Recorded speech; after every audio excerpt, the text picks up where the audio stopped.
Welcome to The Breakthrough with Stephen Husted, the show that takes you behind the scenes with successful entrepreneurs, real estate investors, and other movers and shakers in the business world.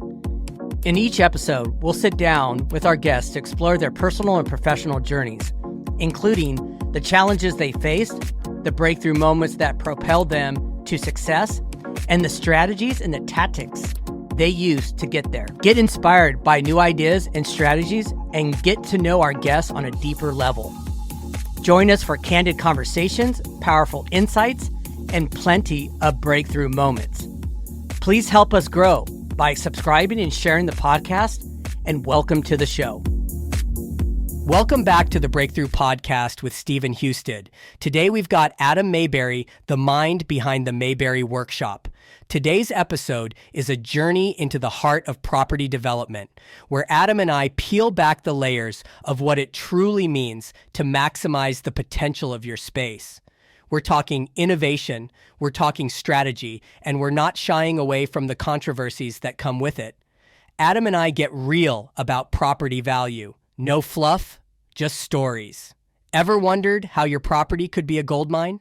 Adam and I dive into the distinctive strategies of Mayberry Workshop, unveiling how we transform properties into hidden treasures. Buckle up, hit play, and join the conversation with Adam Mayberry on the Breakthrough Podcast. Adam, I appreciate you coming on.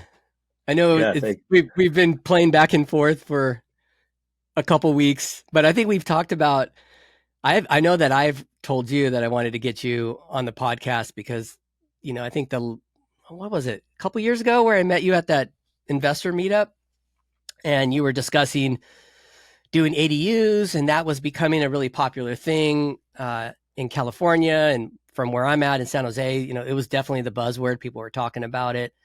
So I met you there, and we've been in connection. We've been in contact this whole time. We've talked about projects, hasn't worked out yet.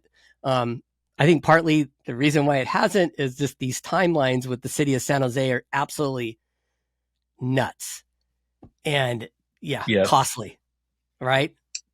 Yeah. If you're turn and burn kind of investor, it's hard to think about that carry cost for sure. Yeah. But yeah, we talked through, I think it was the mastermind or like small investor meetup. It was probably 5 years ago or so. Was it really that long? Oh my God. I think so, because I know I still live in San Jose. I live in Davis, California now, but and that was 2019 at least. It might have been 18 or 19, which is about 4 or 5 years ago now. Wow. So Time goes by. I can't believe that. I thought it was a couple of years ago. Yeah, COVID, we definitely had a couple years vanish from us. That's true. Our lost years. So you're up in Davis now, currently. And then where are you doing most of your work out? Where is it all based out of? Is it mostly in Silicon Valley? So a lot of our work is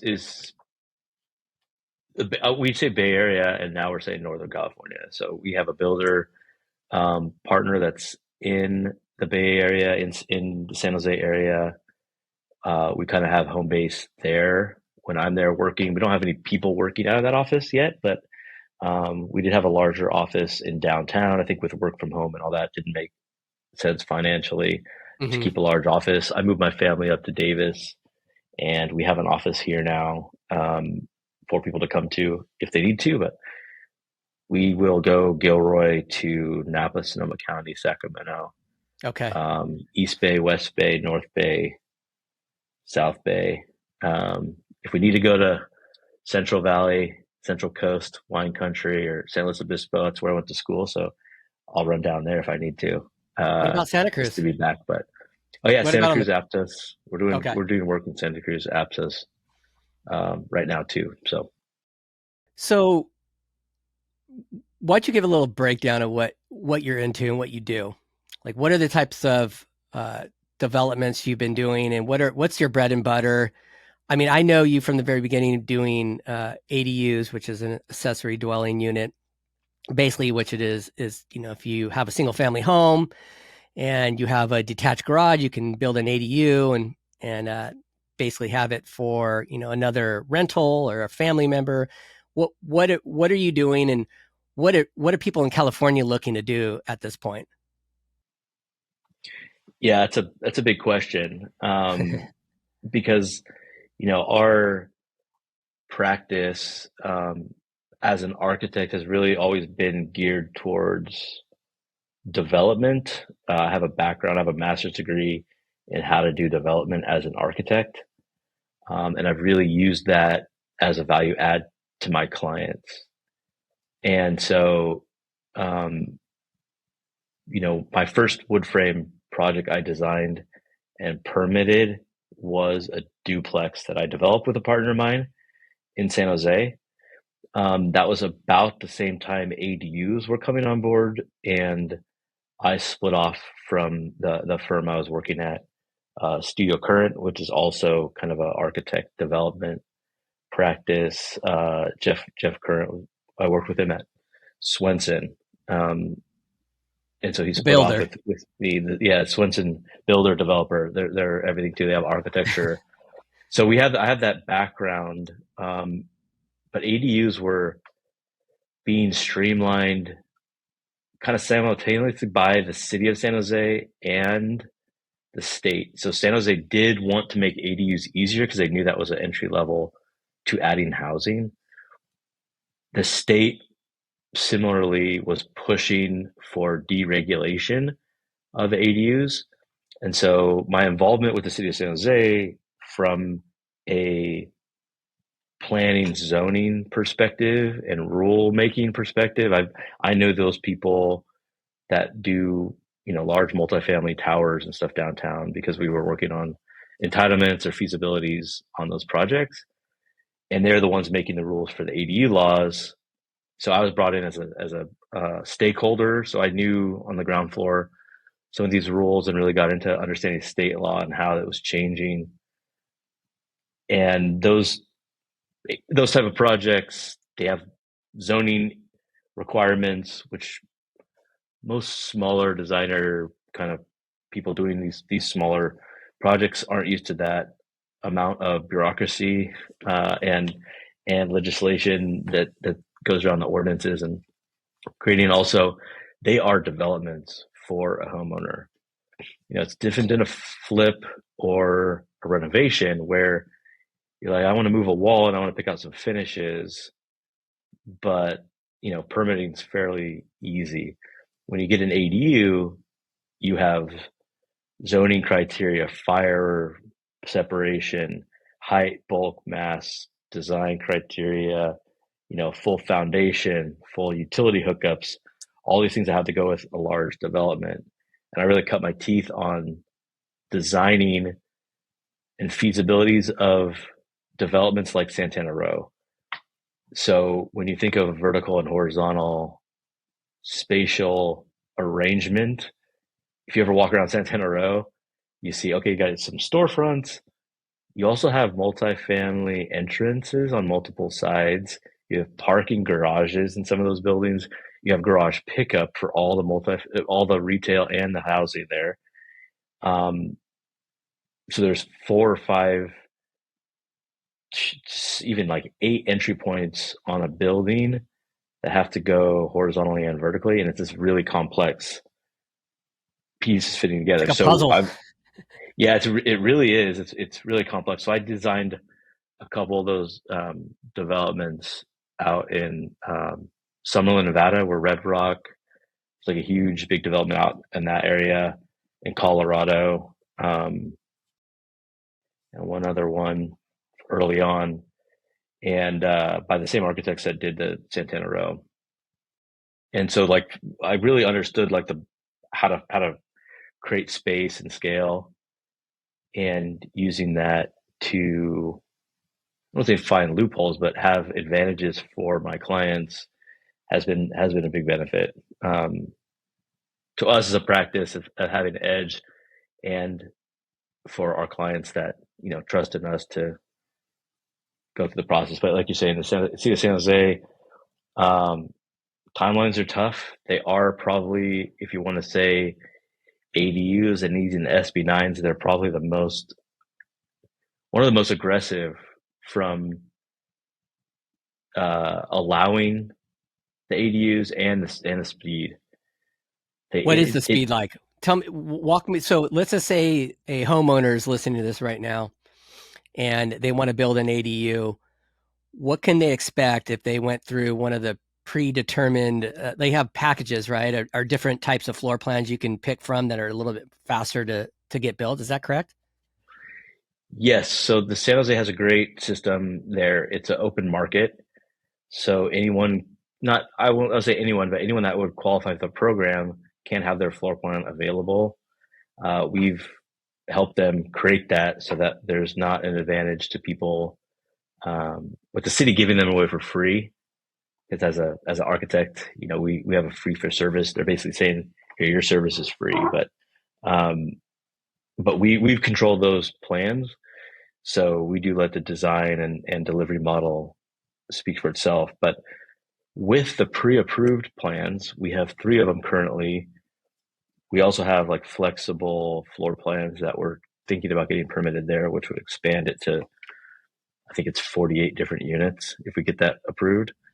40 different style, like different like It's floor plans, just sizes, yeah. It's different sizes. a Okay. studio, one bedroom, and two bedroom. That's because flexible size, so you can get kind of bigger or smaller depending on how much you can fit on your property. So that's a But whole nother topic right there, right? As far as yeah, it's a completely different topic. But okay, but we should get into that part as well. so That's yeah, so because it's the curious. Some people just don't know what they can actually fit on their lot because every lot is obviously a different size right. and So shape our and floor layout. plans, yeah. So our floor plans with the city of San Jose, we have a 532 square foot one bedroom. We like to say that's our minimum viable product for a nice livable unit, rentable couple. I'm a young family in there, but single person or couple or grandma or son or daughter that just graduated from college wants to move back home but have their own place. It's a great unit for them. We have a 2 bedroom, 2 bath, 749. That's the most bang for your buck unit. It has a nice shared living area in the middle, bedroom off to the left with a bathroom, bedroom off to the right with a bathroom. You don't have the entitlement fees because you're under 750 square feet. And it's just a really efficient model, have big, nice 14, 15-foot ceilings in that. And then we have a 900 square foot, which is, it used to be the max in San Jose. Of course, right when we got that permitted, they changed it to 1,000. So Oh, we're wait. not So quite, there's 1,000 now? thousands a max in San Jose. Yeah. And you could also do 2 stories. But let me finish that answer Wow. Okay. because with our product, we'd be able to get you a permit within a week of scheduling the appointment with the city. So we schedule an appointment. Tuesdays are the appointment windows. Once we schedule that, we can have it reviewed and approved that next week. The limiting factor is typically two things. One, getting a hydrant flow letter from the city of San Jose, the San Jose Water Company, just to know that what the nearest hydrant is, location, and flow rate to make sure it meets the threshold of the fire department needs for fighting a fire if there's a fire there. That's typically 10 to 15 business days to get that letter, given their backup at the water company. If you're in a special water district, you need to get that from whatever that water district is. So if there's any clients out there that are interested, shoot them a message, get the hydrant flow letter ahead of time. The other one is, sign a contract, getting the floor plan done. We can get the floor plan, site plan created in a few days. Once we know exactly where that's going to fit, we upload the drawings to the city, say they're here, set us the quickest appointment. We could have a permit turned around in a couple days, about a week. Do you need to get a survey done? It's not required. We Okay. typically want a survey created if you want it really tight to the property line, 3 feet or less. Because if you build over that setback or over that property line, without knowing, you're going to be in trouble. So either Okay. if you're a builder and have a surveyor that'll come stake lines for you, you don't need a survey. Or if you require your contractor to have a surveyor stake the lines out, site plan could typically be a diagram, but if they don't have the survey, and if there's utility easements, we want to know. So getting a hyperlinked title report from your title company is important for that as well. We will be able to figure out if there's any easements or covenants that we didn't know. We've had a sewer line going. It was actually a storm drain going through the rear of someone's property in Redwood City, and that was a garage that was built on the property line. So the easement was going underneath the property, underneath the garage, which we didn't know. So rebuilding the garage in its place was an issue. We figured it out, but not the easiest circumstance to come up with last minute. You had to figure out how to get around the sewer line under in the ground, right? And being able to run your own plumbing. Is that what was the issue? Well, the issue was that we weren't supposed to build in the easement, which we already had a No, building that we were converting. it's already there. Yeah, and the client wanted us to redo the roof to make it taller to add a loft. It's very nice when it got done. So we just had to work with our engineer and the public works department to make sure that we weren't putting any pressure on that sewer storm drain, because any Right. pressure on the building could burst it. So we just had to show a diagram at how it was off and get a real location of where the pipe was, and it took a few rounds. Sometimes these departments aren't very clear as to what the requirement is or how we can get past the requirement. That you kind of have to ask those questions, like what would what would give you the okay of us doing this, Right. instead of like, oh, we can't, so we're just gonna throw our hands up and go. Do you think that because you've done all this legwork, so to speak, for a few years on this, that your speed to get them done is much quicker than, say, your average contractor that's maybe building one or two of these a year, and that the process for them could potentially take longer? Or, I mean, does that make sense? Or do you think that, like, what does a homeowner anticipate? Like, you've talked about the process, but they come to you, they start getting plans together, start figuring out what kind of timeline, start to finish, will a homeowner expect? So our typical custom AD, if we're starting from scratch and we're designing something for them, we would typically say about 8 weeks to design and submit the drawings for permit, and then another 3 to 4 months to have the permit in hand, given most of the city's timelines response. It's between 30 and 45 days to get the first response. And Okay. depending on it could be longer. So, and then they also have a queue from after you have the plan check approval until the actual permit is in your hand. It could also take a few weeks to permit, or a few weeks to a month to have that actually in place. Because once everything's signed off, then you have a permit technician that has to process the permit. There's like a payment application. Someone has to go and pay it somehow. All those things take a little time, and I don't think a lot of our clients are aware of that time for just the bureaucratic back and forth needed to have that Yes. issued. So, I've heard about it from so clients. yeah, we could design and get permit documents in pretty fast. It's just a matter of like timing when we start the work, given our workload, the response rate from a client, and then seeing something and second guessing it and changing it.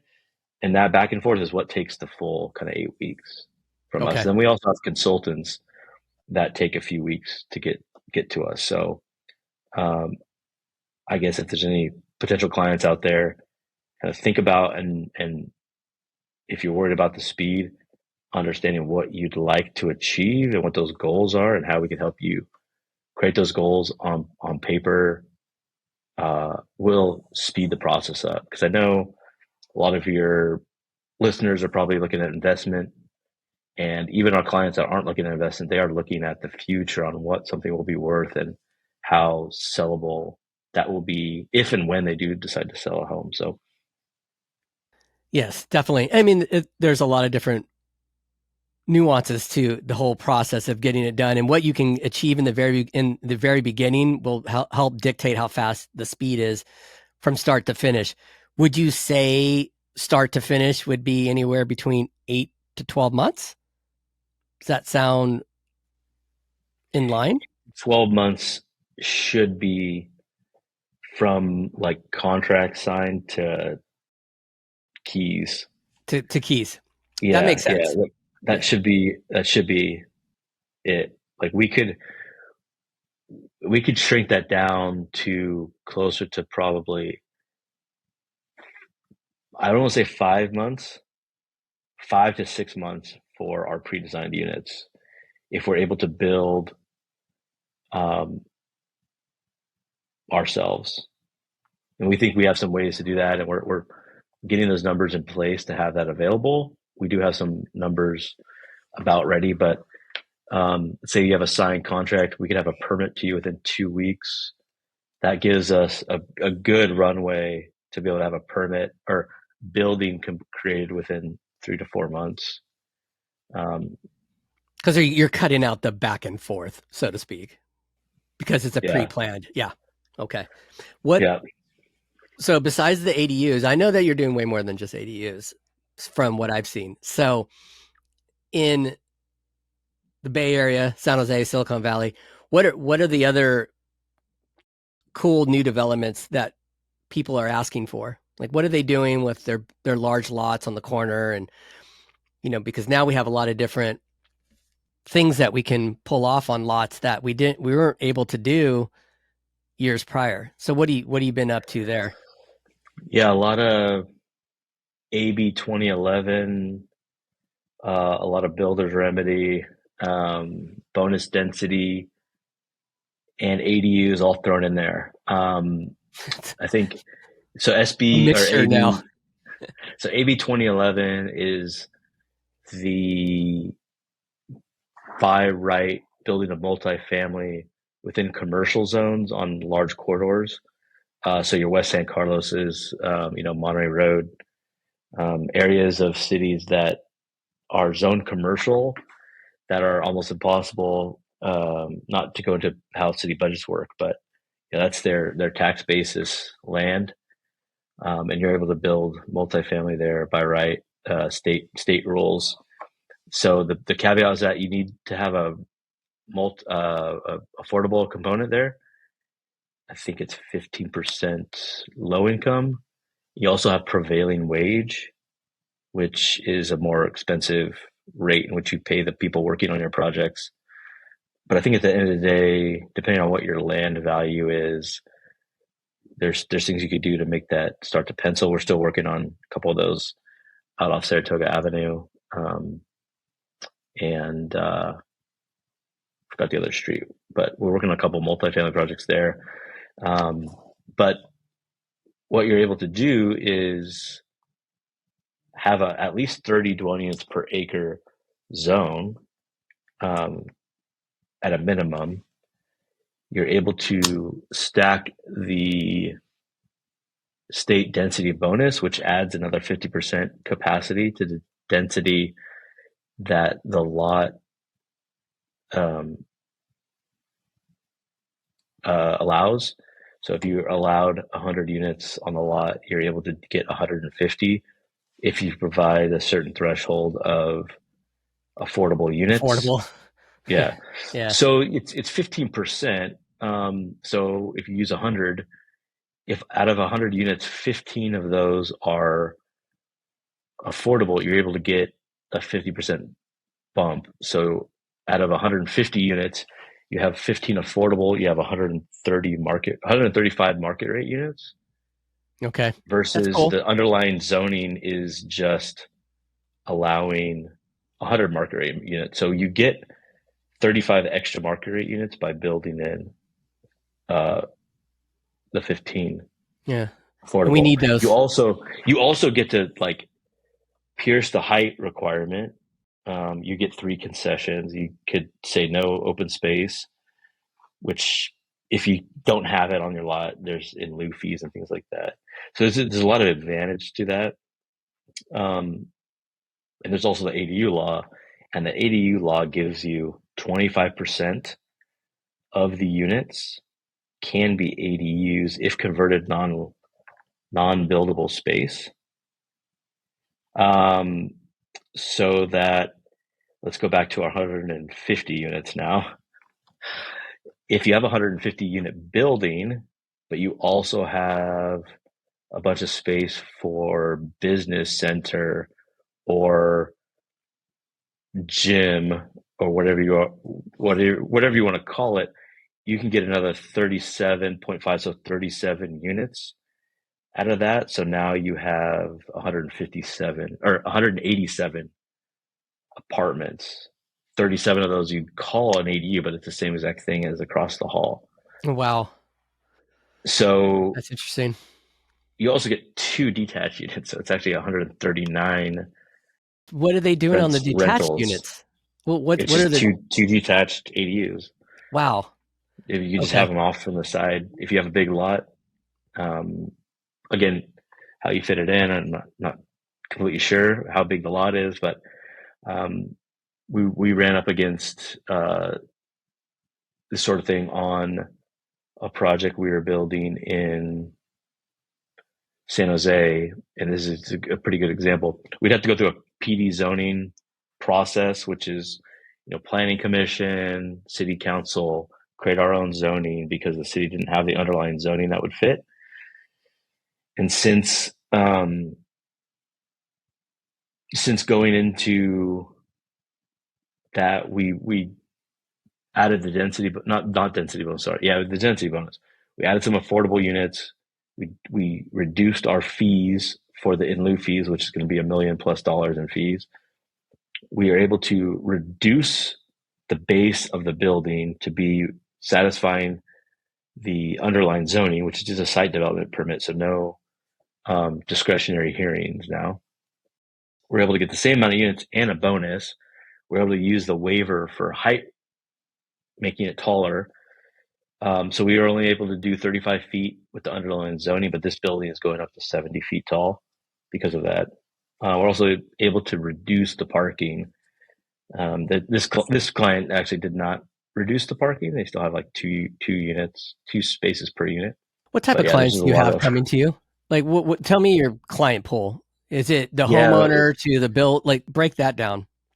We're probably 50% homeowners and 50% investors. It's probably 35% sort of hobby investors, someone that has a couple extra properties that they've invested their money to diversify portfolio, that I have this rental house, can we do an addition here plus an ADU or just an ADU and I'm going to rent them out? Those type of clients. And then the other 15 are investor, like developer types that are actually doing these development type projects. Yeah, that's their main work, whether they're a builder that are doing it for themselves or someone that has a equity stake in development. But we're small and nimble and all those descriptions, but we're not a big established firm with a bunch of people in desk. And I think the larger developers don't view us as a viable option for being able to execute a project, but I've done enough. Yeah, I've seen your projects online. They're super cool. I like the styles of them. I think there was one in Santa Clara that you did that was a lot, and then you turned it into 2 townhouses and was very farmhouse style, really modern farmhouse. That was really cool. The Myrtle project, that was the development we developed. It's actually in San Jose. It's like very close to Santa Clara University, but it's probably 10 doors down from the property, the city limits. So we are actually doing something similar to duplex plus two ADUs on the border. So this is the last vacant lot. The neighbor to the north is Santa Clara, which is funny because half of the surrounding area, when you go to notified neighbors of a new development to come talk, say what they don't like about it. Well, half of them was a different city. They didn't even have any jurisdiction over it. So no one really chimed in on this Let's go into development. this about notice of developments. So when those signs go up, and they're everywhere, how much does the public really have in the say of what's going to go on with that development? Are they just there to vet their concerns, and then the builder can take some of it in consideration? What are those hearings for? Yeah, well, you know, to educate the crowd here, they're to have neighborhood buy-in on the project and to give feedback on things that may not be appropriate for the neighborhood. And in an effort to make it, the community more well designed and thoughtful. So typically, the comments you get are how those projects will be perceived to negatively affect those individual people, not necessarily for the greater good of the community. We had standing seam metal roof on our duplex project. I don't think a lot of people complain, but I know that someone in the neighborhood definitely said, well, there's no one else with metal roofs on That's a good this point. neighborhood. So I don't know if that's appropriate, but it's a nice expensive roof, and you see a lot of like custom homes all over the Bay Area with that kind of farmhouse metal roof. And it's a much higher end roof, Palo Alto. And there's just a lot of those neighborhoods. And to be frank, this neighborhood we're in used to probably be an orchard that had metal barn units and garages and stuff with a similar roof. That used to be a utilitarian, agrarian building type material.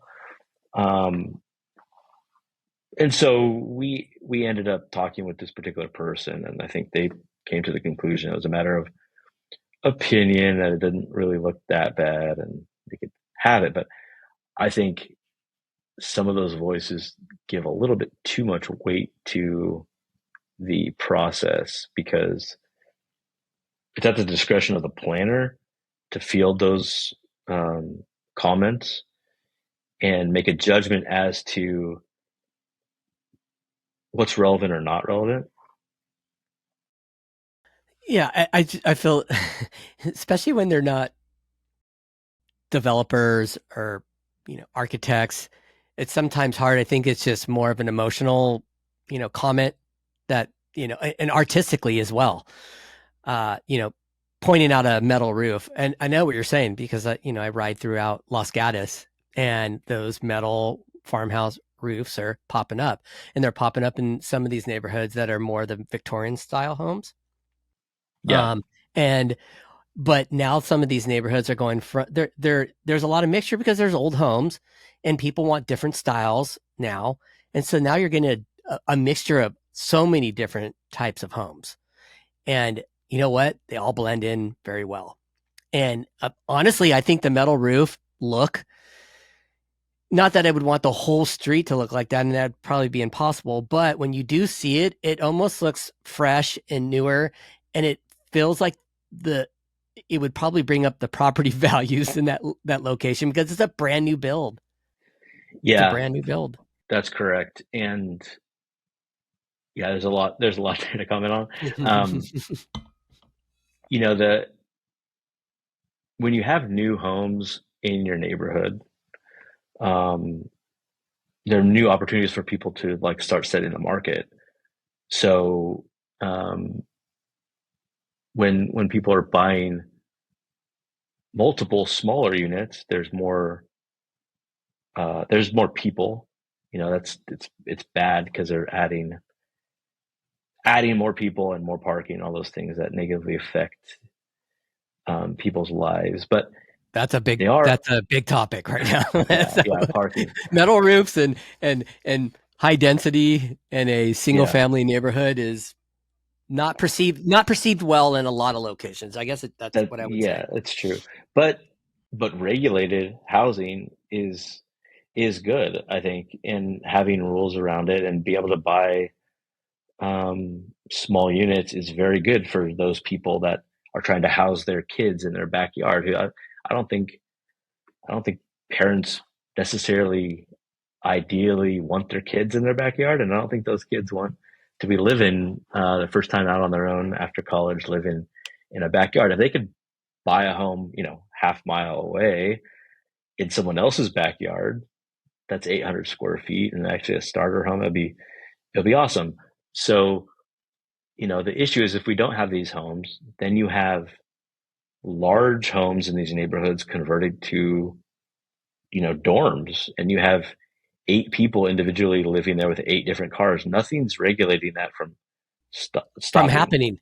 Yeah. You can do it everywhere, right? So adding an ADU or having a duplex plus 2 ADUs on a single family lot, well regulated with nice off-street parking, like, is a benefit to the neighborhood and adds people that own homes, and it's new. They're going to be paying a premium to live there. Um, I think it benefits neighborhoods. So I think you need a little bit more open arms with allowing people to live in your neighborhood, because most likely they're going Yes. to be a a young family. Um, if done well, I think, and I think, yeah, there's a lot there. Let me go back to your other question about, But design wait, for and one neighborhoods. second, I wanted to tell you something Yeah. because you just brought up an amazing point that I didn't even really think about. So this whole lot split and building duplexes, I remember when that was coming out that there was a lot of agents in Willow Glen that were talking about that, were really upset. But you brought up a really good point. Nothing, you're not stopping anyone from buying a single family home that's a 5 bedroom and renting out the rooms individually and having essentially 5 cars in that neighborhood. That is that's a big point right there. And I know that's Or popular in like Palo Alto, up Mountain View location. They're doing that already to house, startups or tech workers that want to work, to get like, you want 5 individuals. So that model is already out there. So all it would take, because it's completely legal, what happened if 3 houses on one street in Willow Glen had that situation and now they got 15 cars essentially in front of on that street. So you bring up a really good point. I didn't even think about that. Like yeah, that's a great point.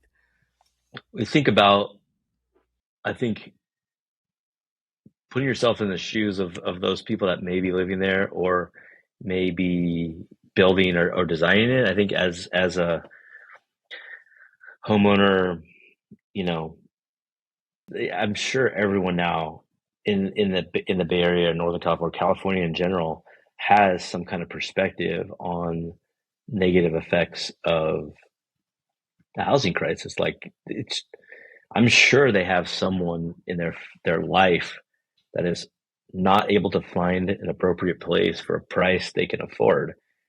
Whether you're trying to buy a house or trying to rent your first place, as a young married couple or something, like, it's really hard. It really does, negative affect, um, your livelihood. So I think we need a lot more open solutions to be able to come to a conclusion. And I'll use ADUs as an example of this, um, because I think we need a lot more of it with other uh, state law and local jurisdictions. When ADU policy first started in San Jose, they were very marginally easier than previous zoning. Like, zoning, San Jose's had an ADU law maybe since the mid '90s. it's just really, really hard to get the ADU built. So they made it easier, and we had I had a couple issues with, because when I'm designing, I'm getting everyone saying, "Hey, how about my lot? How do you do it?" And then I look and I'm like, "Yeah, this one rule like really makes it hard for you." So I told the city, and they said, "Okay, well, we're gonna have stakeholder meetings, and we're gonna like update the ordinance." And those neighborhood group meetings where the neighbors would give feedback, they were just chock full of people there saying, "I tried to do this at my yard and I can't, and I want to."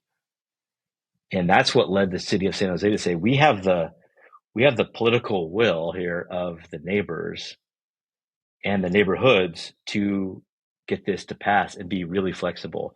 So allowing 2 stories, like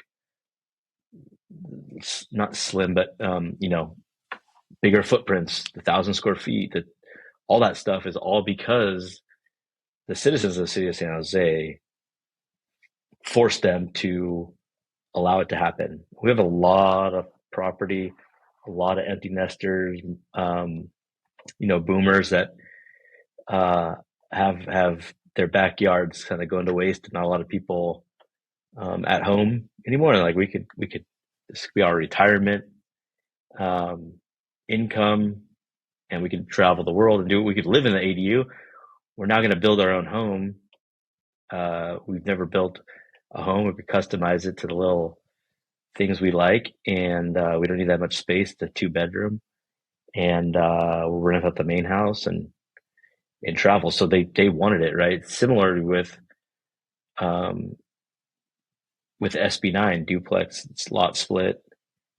I think if you're a homeowner and you have a property that you have very minimal down payment or minimal mortgage payment, or no mortgage payment, you're at a huge advantage. Like the way it's written, you're in the driver's seat for developing that property. Not only Absolutely, because because there's regulation to it, right? You have to actually be living there, right? you have to intend to live in one of the units. So So it's if you're great for gonna, somebody who has a nice lot, corner lot that, has enough in their backyard to build it. You lot split it. You don't have a mortgage, and you could basically go to any bank and get a construction loan to pretty much get it yeah, done right. if you There's got no the equity title built. issue with your lender because you may not have a loan. You could also demolish the house. You don't even need to do a lot split if you want to keep it. So let's just play the scenario out. Um, you're a homeowner, like I said, retired couple ready to travel the world, or just not be so tied to their property taxes or whatnot.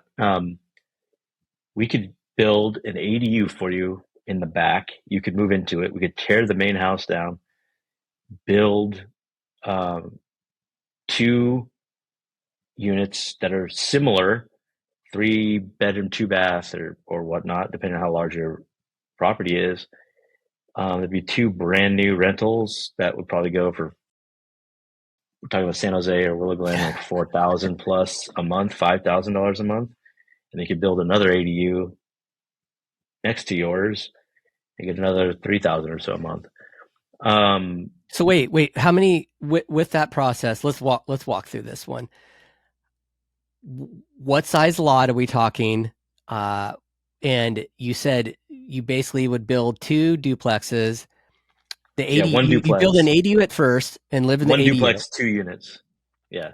One duplex, So 2 units. Okay. So just one duplex, 2 units. Got it. Okay. And then you have the ADU that you'd live in that during the construction part, correct? right.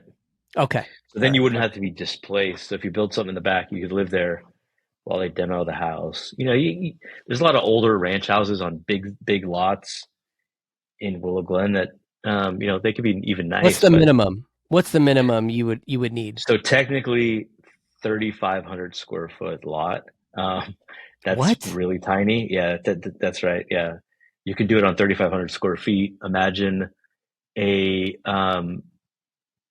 800 square foot floor plan and adding a second story on top of that with a stair going up to it. That's a 800 square foot duplex. You can do. Right. Okay. Yeah. Wow. That's It's kind just, of, yeah. and all those were, so, and all the regulation for this has laxed, so to speak, when building these. And there's, Yeah. So there's, with the SB9 policy, there's a lot of gray area in the way it was written. So they leave it up to the jurisdiction. There's no watchdog like HCD, housing community development at the state level to say, you can't do that or you have to do this. They can for ADUs, but not the duplex or lot split portion of SB9. So it's up to the city. San Jose has a very good checklist. I still think there's things that need to be changed to make it easier even for homeowners and not just the developer types. And there's a cleanup bill coming from the state. I'm hoping that's signed. I don't know. I haven't checked in lately where that's at, but it make it more direct and have HCD give them the budget needed to have people make sure jurisdictions are doing what they're supposed to. yeah, it's crazy what you really can, it really comes down to when you're thinking of a project is at the end of the day, you want to just reach out to an expert and let them give you your options. Like that's the biggest part of it. Like don't try to guess what you can do with your house or your lot. Reach out to somebody and start getting some options. And then, then you can see what really works for you. Yeah, that's because that 3,500 square feet lot, like that's crazy when you put that in perspective. I was like, oh my God, that's amazing. You could really here's a good off. example of this. So we're working with a client now that a builder sent to us, and they're like, well, okay, they want to add an ADU. They're going to add a 750 square foot ADU. Okay. In our meeting today, we're like, well, the main house is actually a duplex, which means they could do two ADUs. Did they know they could do two ADUs? This is an investment property. Did they know that instead of one 750 square foot, they could get two 530 square feet or something? Do they know that? Like, no, because they came to us saying this is what they want. And we didn't go through that kind of process of saying what the value is. So what's the best use case for this property in this land? Right. Yeah. And I think it's coming to someone like myself that is really thinking for you through this is great. Not that you can't do it and you can't do your own research, but we do have most people that come to us like, okay, I've been on the blogs and the YouTube and the city's website. I've gone to seminars and talk about ADUs, but they don't know all of the, all those opportunities that your property may have. You might live on a residential block that's actually in a commercial zone that you could then now get five units. And if you get over 5 units, that turns into 13 units pretty quickly using the things I talked about. So, as simple as they've made it for ADUs, I would still advise talking to us. So we have a couple programs that you're able to utilize with our firm that we're rolling out here. There's $100 program. You sign up, pay $100. You follow our project questionnaire. Be very specific on what you're looking to achieve. This is an investment. This is for a friend, or this is for family to live in, or what can I do here? ? And we'll send you a 10-minute video plus site plan and ideas on how to maximize the potential of that property. Very quick and easy, but we could run through all those options for you. There's also a $400 option. We'll do something similar, but we also get a full hour, just like we're taking today, and I could talk through all the scenarios, do this custom site plan diagram of what you can do. So one of our clients who's a builder investor came with us, like, I just purchased this property. It's, smaller house, decent sized lot, I'm probably going to put an ADU, but can you take a look at it for me? Okay. Look at it. Where was this Okay. at? This is in, What city? I think, Hayward or Concord. I get those two confused because I have a couple of clients that have properties in Hayward and Concord. I think it's actually Concord, within a half mile of BART, which is a huge plus because there's a lot of zoning and transit incentives you get for being close to BART, which is a high frequency transit hub. And it's also in a multifamily zone. So you can do the math. They could actually get 6 units on this property. Again, it's a single family, it's a house. So like I said, 6 units, 15%. If you have one affordable unit, that 6 unit translates into 9 market rate with a bonus density. So 9 market rate units. And then if you add 25% of that, that's 2 more for ADUs. So we can convert the garages that we make into ADUs. How big was this lot too, by the way? 11 units. How big is this lot? I'm so focused on the lot sizes.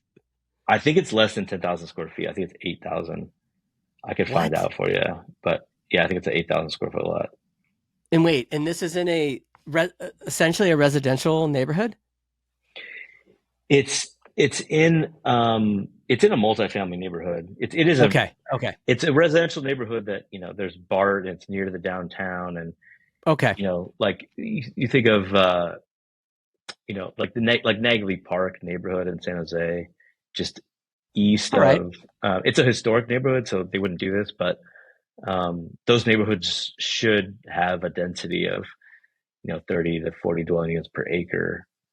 So we're gonna target 13 units there, 11 unit building and 2 detached units, no parking. How much was this? Do you know how much he paid? I don't know. I think it's one of those properties, probably like a lot of your investors that follow you and listen, that they have a property they've been working up for years, and it became available. Finally, that person said, "Yeah, we'll sell it. We're tired of dealing with tenants." One of those type of properties. So I don't know what he paid. I don't even know if it was advertised. I think he just had an agreement with them and got it. So he could be in for $700K or less, which that's a phenomenal. If you get anywhere in the Bay Area, that's phenomenal. That's less than $55,000 per door. Crazy. Which even in titled property, you could probably sell for $200K a door. So it's like a light bulb moment you're giving me right now, Adam. Yeah, crazy. Those are the things that we try to help our clients with. You know what's interesting, Adam, when you bring that up? I just closed on a property in Kansas City, and it's right over by KU Med, and it's a duplex. Used to be a big estate, and now it's a duplex. So it's a 2-1. So it's top bottom, 2-1 on top. Bottom is a 3-2. It's a corner lot. It's 8,000 square feet. It's got a huge backyard. And then on one of the side streets, it's got a detached garage that basically you pull into the garage and you access the garage, and you can basically go upstairs to the 3-2 on the main floor. And so I saw the garage, and I just ended up going, you know what? Woke up one morning. I said, I'm going to call the planning department. So I called City of Kansas City planning department and said, hey, I just bought this property. What can I do? I want to utilize this property the most I possibly can. And she's like, well, you got a detached garage. You probably could build an ADU on top of that. I'm like, great. This sounds great. What else can I do? Can I lot split it? Can I build something else? She's like, no, you can build one over the garage, and that's about it. I'm like, okay, can I make the garage a 4-car garage? Because parking's really tight over there. I could rent out some of the spots because of all the students. It's just there's not a lot of parking. Mm-hmm. Let's just say that. Mm-hmm. So I went in like, okay, well, can we build 4-car garage? Can I pave the backyard and put a couple storage lockers? Because I know that people need that in the location. So now I'm trying to and all I did was just ask questions. Yeah. And, later today I'm getting on the phone I'm doing another Riverside actually with an architect out there. And I'm just going to start buying things and looking at properties and just passing it to them. What is the best use case? What would really add value here? Bring housing? What's the best I can do on it? Just so I know. And I think that's the big key is you just have to ask questions. That's really what it comes down to. Instead of Yeah, assuming what you think it can be done. yeah. Ask questions and then clarify um, those answers when it comes to design. Like we're constantly checking back, and it's one of the things I was going to mention with we're talking about call your architect, have an architect, um, and not just someone that can get you a permit for the lowest price, because there's some value in paying upfront for the design and those value. But even though you've done all the research, we're going to do that research again to verify. We can't just say, well, you said this, so we did it, and now they say we can't permit this. We need to do that ourselves and go through, and we can't get everything every time. And we the rules are constantly changing and evolving as well. So and we know even rules on the checklists that we don't need to comply with because the city has not had time to update their checklist, or uh, we know they're out of compliance, and we've pushed them on it and got the state to overrule their city attorney's office. So, I mean, it doesn't have to be us. Hire an architect that has experience in representing you. We're like an attorney from a three-dimensional attorney. Yeah, that's You a good way know, to look we're at it. we're going to be finding value in space you didn't know existed. Hire the expert. Just hire the. So I want to switch gears a little bit because I didn't know this in the beginning until I went on your website.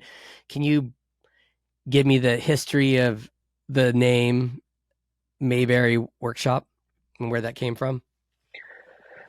Yeah, so it's kind of funny that like I've always thought of having my own practice, and not necessarily as an architect, but as someone creating housing. I don't know why housing, but I just like the ability of creating space for people, and wanting to build them ourselves.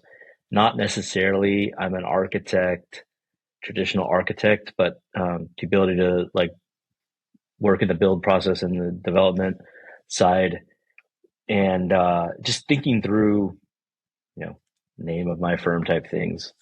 Playing this, there's always like the Mayberry Architect or Mayberry Studio or Mayberry Design or something like that. And I came across this photo of my great grandfather's wood shop. My family was actually, up until my grandfather, were carpenters and builders on the East Coast, out in Boston area.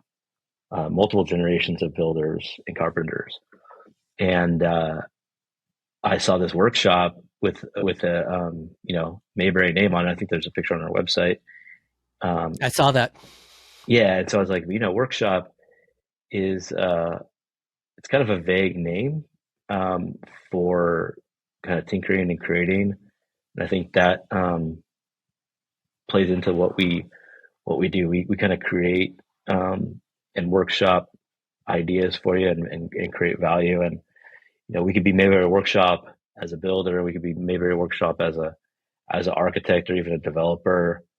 Legally, we're not a builder. We don't have a general contractor license, but we do have partners we work with on that side. So yeah, it really came out of that picture, Mayberry Workshop, and my great grandfather's workshop in That's pretty cool. Bolton, Massachusetts. That's great. You came And from builder and my family too. That's awesome. yeah, I mean, and my that really grand shows it's like in your blood. It's yeah, it generational. kind of is like I actually wasn't exposed to anything like that. It just kind of happened in me. So I think it might have been actually some kind of genetic passing down of wanting to be outside and Yeah, building stuff. But absolutely. my grandfather, who I actually did not ever meet, he passed away before I was born. but he was an engineer and a tinker and built stuff.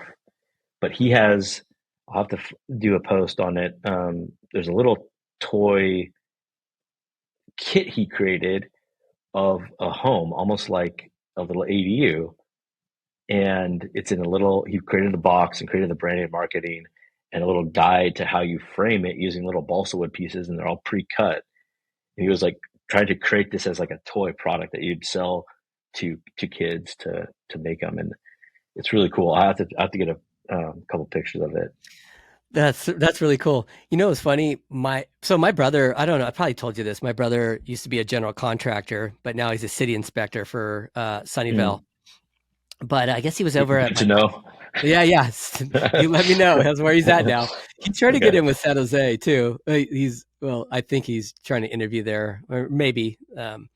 But he was doing work over at my parents' house, and they have a den, and I guess he was cleaning out something in the top in the rafters, and he came. He goes, "Dude, I just found all your work from when you were doing drafting in like 7th grade, and all these houses you were building, and these like." He's like, "Dude, these drawings are amazing." He's like, "This is really cool." I go, "You know," I told him, I go, "That was one of my favorite classes." Here's what's crazy: the drafting class was one of my favorites. The other was TV journalism. Mm. And in that TV journalism, what I do remember is we had our final assignment where we had to shoot a commercial. And back then I was into heavy metal. And so I'm like, all right, I'm going to do it on heavy metal. And I hired a couple students to like dress up in heavy metal gear. And I did this whole thing. And now you fast forward to now, and I'm, in my 50s. And those two things from junior, middle school are coming to play now. It's the most strangest thing. I mean, I don't know what architect is. It looks really cool, but is it more of an engineer? Do you have to have more of an engineer background? Like, what does an architect have to do for schooling? Yeah, depending on what school you go to, there's a lot of math. I think a lot of people get dissuaded by the math, but um, it's probably one of the most well-rounded majors, or the most things. So from like I went to Cal Poly, from a general education requirement perspective, we have the most general education classes required and the most major classes required. I think we might be the only 5-year degree at Cal Poly that's not a 4+2 or 4+1 type master's program. But yeah, a lot of math. We took engineering, calculus based engineering, 6 quarters of that, of architectural engineering classes. And yeah, a lot of design thinking. It's really what the benefit of an architect is design thinking, thinking through issues and problems spatially to solve them. And that could be graphic design, how to diagram something, how to create packaging or a home, or how to like critically think through code or issues that people come with. I have a home right now we're working on, and I've been working on it for about, it's what, August? Yeah, like, or September, probably 8 or 9 months back and forth about how to meet the fire requirements for an addition on a 10,000 square foot house. And we're What just not city? getting to a conclusion. This is a What county. city? It's Santa Clara County. Santa Clara County. It's Okay. rural, and there's like fire. It's all about protection, in the event of something going wrong. But we didn't want to put fire sprinklers throughout a 10,000 or an existing 8,000 square foot house to get an 1,000 square foot addition. So we're like testing hydrant. There's another hydrant, so testing both the hydrants at the same time to see if we got the flow correct. It's a private water, so it's there's a lot to it, but I'm constantly thinking through how can we get this done without having to totally disrupt this family's life in the house and kick them out for a week or two. end of the day, it might be the quickest, easiest solution, but it's just money and effort that we're telling them to just pay more and move out for a while. That's not what we're trying to do. We're trying to get it done cheaper and outside, um, modifying the house. So, there's always things like that. Like I said, thinking through code and opportunities that aren't specific. Who break down who's on your team? So when Um, somebody comes to hire you, who is on your team that's working on behalf of the clients? Because you that's got, a I low know you question. got, I I know mean, you we got a have, group. yeah, I mean, we have, I have project managers and architects, designers, all architecture trained. We have a admin staff that help with communications, but we have multiple engineers, multiple structural engineers, multiple landscape architects, multiple soils engineers, surveyors, and civil engineers. We typically like to have one contract with the client, and we manage everything else. So when payment comes to us, and we distribute it to our consultants, that way we can control them and make sure they're doing what they're supposed to. Um, Sometimes that's not always in our best interest because we can't physically force them to do those calculations or designs, but um, sort of the risk we're taking. But uh, we have older people that don't work anymore, that we call and ask advice on, or how would I deal with this? We have younger, up and coming structural engineers that are growing their practice, and it's easy for them to just get over to a property and take a look. Whereas, some of the older, more established firms, like, pretty busy until next week. So we're able to Time. mold how we do things. And again, sometimes, like, let's just wait till next week. At the end of the day, it's not going to save us time, and it may save you money in the long run because it's not going to take you months. This person will get it done and do it right the first time. So, we have those discussions with our clients and who we're hiring on their behalf, and they can help make the decision with us. Yeah, I've been working with an architect right now on a new development in Willow Glen that we're going to do. It's just we're adding square feet, and I met with him and I go, okay, here's my vision, and I just wanted to know that how I was thinking it was going to be in line with what he was going to be, put into the computer and see what he came up with, and 50% of it was accurate. But then it was funny, the other part of it of where he, rearranged bedrooms in the front of the house. I was like, oh my gosh, that's amazing. Like I didn't think of that, but just how he took the space and changed it. And it wasn't a dramatic change. It was just moving bedrooms from one left side to the front of the house. But, Mm-hmm. it was just crazy. It's just a very intriguing. I probably could never be an architect, just the fact that I'm not the greatest at math. I'm not an engineer brain whatsoever. I think I'm more of a kind of a visionary creative type that would just like bounce an idea off you and then run with it and pick out, fixtures and tile and things like that at the end and feel good about it. But it's just I really love the whole process of it, and I'm learning more about it right now. And it's kind of where, for me, moving forward, I think this is the direction I'm going to be going, is more development, because I just love that. I think once I started doing, flips and, building out houses that are all in distress and taking them there, this is just the natural progression now moving forward.